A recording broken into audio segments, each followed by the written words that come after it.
When birds are in trouble, they can spread their wings, take to the air and fly away. However, there are some dangers they can't escape from. Fortunately, the birds in these enclosures have been grounded by serious illness. They'll need to be nursed back to health so they can once again cruise amongst the clouds. And lucky for them, they landed in the capable hands of avian armament Taryn Mail. He certainly likes it. Now, you almost have a whole flock of lorikeets in your care. What's wrong with them all?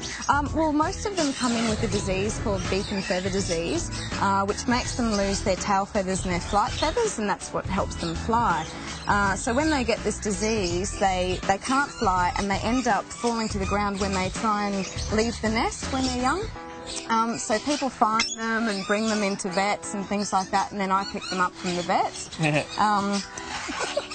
You obviously bond with them pretty well. Now, is it a common disease with lorikeets and other Australian parrots? It actually is, and there's not much known about it either because there's not a lot of funding going into the research at the moment. But there's been a few small studies done, and what they've come up with is that it's a virus, but they're still not sure whether it's contagious or not, or whether it's more like a hereditary thing. So they're still trying to figure that out. Taryn wants to give these lovable lorikeets the best chances of healing themselves naturally, and when it comes to treatment, she likes to think a little outside the box. So basically what I've tried to do is create a stress-free environment for them, because that's fundamentally the most important thing when trying to bring them back to good health. On top of that, I also try and provide them with the most nutritious food possible. So I buy special formulated lorikeet mixes that have all the vitamins and omega oils and things that they need.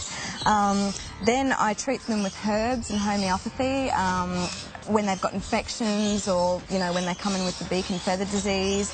And I try to avoid using antibiotics and things like that, but I will use them if it's necessary.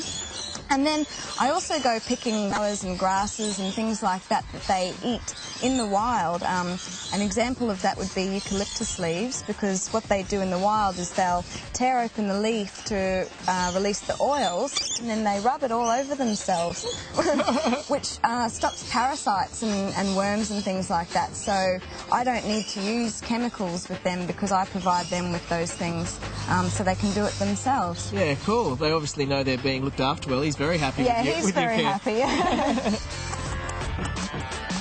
Besides these larrikin lorikeets, Taryn has quite a few other birds which have needed a little help getting back on the wing. So these ones over here are butcher birds. One of them came in as a baby and was raised by another carer, and then she gave it to me because I had the other one who was brought in because he was hit by a car. And I've had them both for about a year now. Yeah, they're looking pretty healthy. Would they almost be ready for release? Well, they are. The only problem is that we can only release butcher birds in April because that's the only month that they don't breed.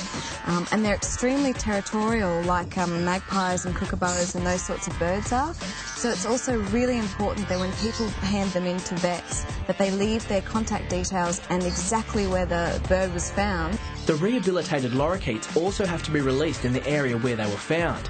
The time of year isn't as much of a concern because they are social birds and don't really show territorial behaviour.